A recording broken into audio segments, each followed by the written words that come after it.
नमस्कार दोस्तों, अकबर बीरबल की कहानियों में आज आपका स्वागत है। आज की कहानी का शीर्षक है कवि और धनवान आदमी। एक दिन एक कवि किसी धनी आदमी से मिलने गया और उसे कई सुंदर कविताएं इस उम्मीद के साथ सुनाई कि शायद वह धनवान खुश होकर कुछ इनाम जरूर देगा। लेकिन वह धनवान भी महाकंजूस था। बोला, तुम्हारी कविताएं सुनकर दिल खुश हो गया। तुम कल फिर आना, मैं तुम्हें खुश कर दूंगा।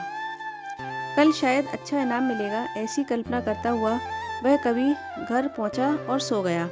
अगले दिन वह फिर उस धनवान की हवेली में जा पहुंचा। धनवान बोला, सुनो कवि महाशय, जैसे तुमने मुझे अपनी कविताएं सुनाकर खुश किया था, उसी तरह मैं भी तुमको बुलाकर खुश हूँ। तुमने मुझे कल कुछ भी नहीं दिया था, इसलिए मैं भी कुछ नहीं दे रहा। हिसाब बराबर हो गया। कवि बेहद निराश हो गया। उसने अपनी आप बीती एक मित्र को कह सुनाई और उस मित्र ने बीरबल को बता दिया। सुनकर बीरबल बोला, अब जैसा मैं कहता हूँ वैसा करो। तुम उस धनवान से मित्रता करके उसे खाने पर अपने घर बुलाओ। हाँ, अपने कवि मित्र को बुलाना मत भूलना। मैं तो खैर वहाँ मौजूद ही रहूँगा। कुछ दिनों बाद बीरबल की योजना अनुसार कवि के मित्र के घर दोपहर को भोज का कार्यक्रम तय हो गया। नियत समय पर वह धनवान भी आ पहुंचा। उस समय बीरबल, कवि और कुछ अन्य मित्र बातचीत में मशगूल थे। समय गुजरता जा रहा था, लेकिन खाने पीने का कहीं कोई नामो निशान न था।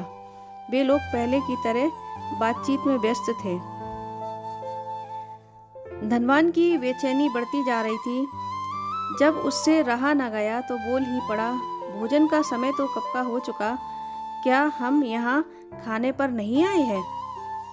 खाना? कैसा खाना? बीरबल ने पूछा। धनवान को अब गुस्सा आ गया। क्या मतलब है तुम्हारा? क्या तुमने मुझे यहाँ खाने पर नहीं बुलाया है? खाने का कोई निमंत्रण नहीं था। यह तो आपको खुश करने के लिए खाने पर आने को कहा गया था। जवाब बीरबल ने दिया। धनवान का पारा 7वें आसमान पर चढ़ गया। क्रोधित स्वर में बोला, यह सब क्या है? इस तरह किसी इज्जतदार आदमी को बेइज्जत करना ठीक है क्या? तुमने मुझसे धोखा किया है।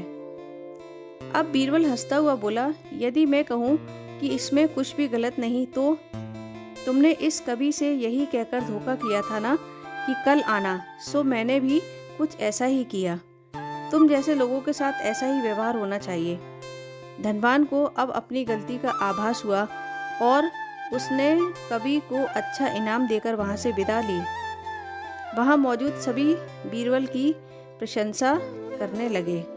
दोस्तों, ये कहानी यदि आपको अच्छी लगी हो तो वीडियो को लाइक व शेयर जरूर कीजिएगा और मेरे चैनल को सब्सक्राइब भी कीजिएगा। धन्यवाद।